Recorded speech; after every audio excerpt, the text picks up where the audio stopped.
Hey everyone, Tech here. Welcome to Tech's Tavern. Grab a brew, pull up a chair, and let's do a quick look for Magic the Gathering Duel of the Planeswalkers 2013. And this is actually probably going to be a 5-minute shot video because I don't want to go on too far with this, but I had a few people that noticed I had this game and were kind of curious about it.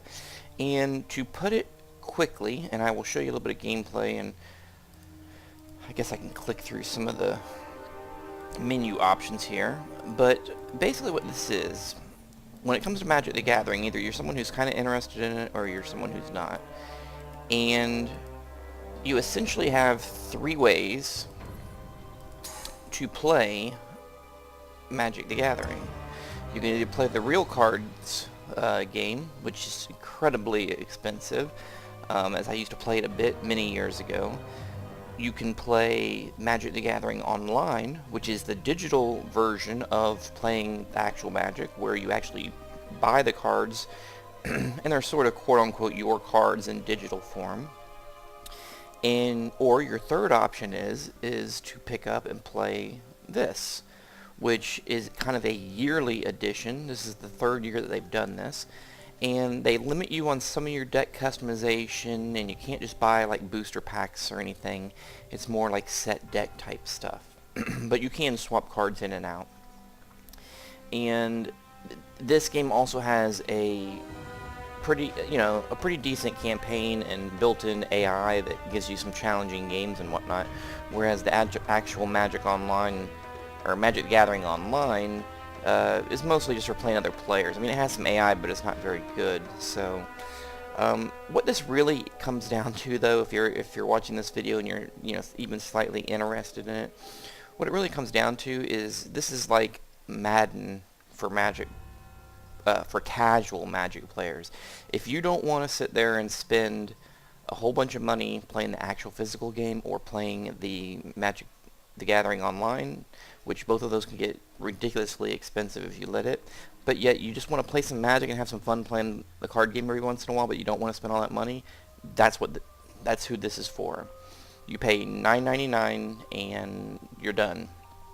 And again, this is something that they release a yearly version, so you can justify it towards someone who pays $60 every year for Madden. You instead are paying $9.99 for your Magic the Gathering Duel of the Planeswalker for that year.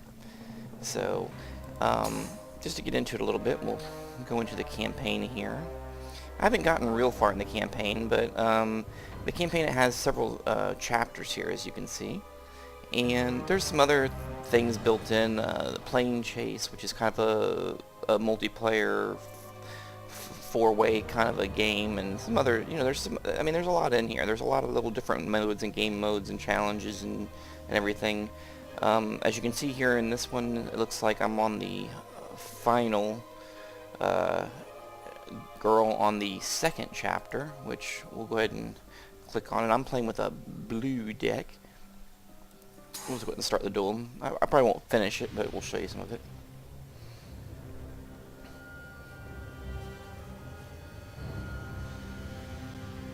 It shows you some very well done cutscenes on the matches and all. So that was kind of neat.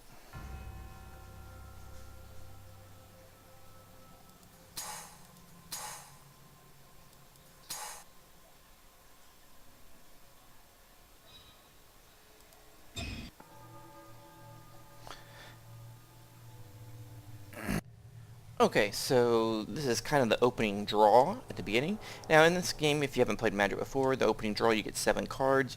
You can look at them, and if you don't like it because it's kind of a really bad draw, you can throw them back and then draw again -1 card, so you draw 6 instead of 7. My general rule is to have at least 3 land and have at least 1 creature you could get out within 2 turns, hopefully. And this pretty much fits that criteria. I got 4 land. And I have this chick here who I can get out in 2 turns. So we'll go ahead and keep this hand, I guess. And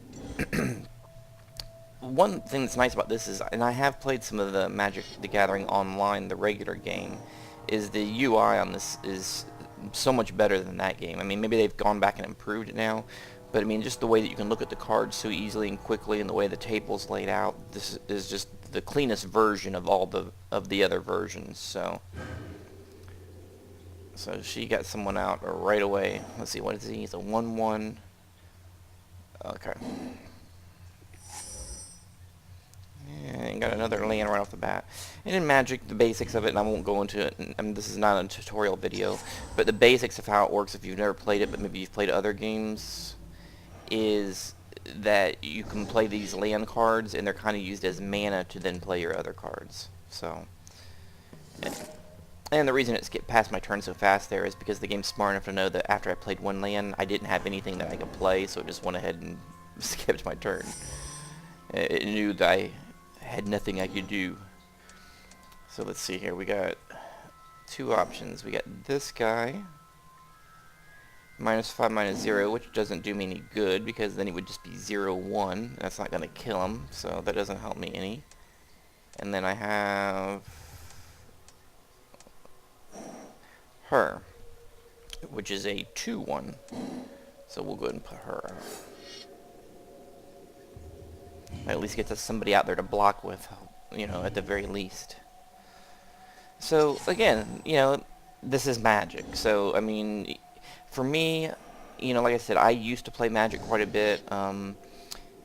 You know, and it can be very expensive. And then on top of that, let's see, I guess I'll go ahead and block. And that's how the blocking works, just to show it to you. So they basically kill each other.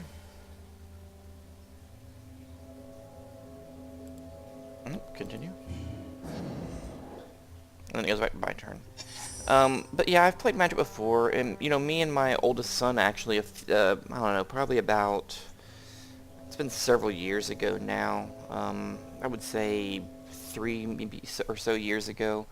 We went and did the Friday Night Magic at a card shop a couple of times. But, you know, if you've never been to the crowd that actually goes to the Friday Night Magic places, you know, usually it's a lot of, and this is not me being mean or singling anybody out, but usually it's a lot of, you know, kind of stuck-up, arrogant 20-year-olds that don't know how to take a shower. And so sometimes it can be a little off-putting to go and play with that crowd in real life. And again, the cost factor comes into play, is that to be anywhere near competitive with some of those people, you have to spend a lot of money and tune a really good deck. And, you know, like I said, if you want to play Magic and you don't want to go through all that hassle and you just want to play the game and have some fun, that's what this is. So, you know, and at $10, it's a good deal. You can unlock a lot of decks. You can customize them a little bit. You can't build a deck from scratch, but they give you, like, say, a 60-card deck, and you can add cards to it, and you can actually remove some cards, but I think you're limited to where you can only remove so many. I'm not super clear on that, but I think you can't remove more than like 30 cards out of the 60-card decks that they give you, so you can't completely gut a deck and redo it. They do limit you to a certain degree. But like I said, it's a fun game. It's easy to play multiplayer with. My buddy Priz, who you've seen in other videos with me, he has it, and we've played it against each other, and we've had a good time with it. And you can play Two-Headed Giant, which is like two people versus 2 AI or 2 other players. So it's got some cool stuff going on. So anyway, that's it. I'm not going to drag this video out any longer, but that is Magic. And like I said, $9.99 on Steam. And, you know, they do release DLC of extra decks and things, but to be honest, you don't need that stuff. If you're just wanting to play this every once in a while against the AI for fun or against a buddy, for $9.99, you're done. So, there you go. Thanks for watching.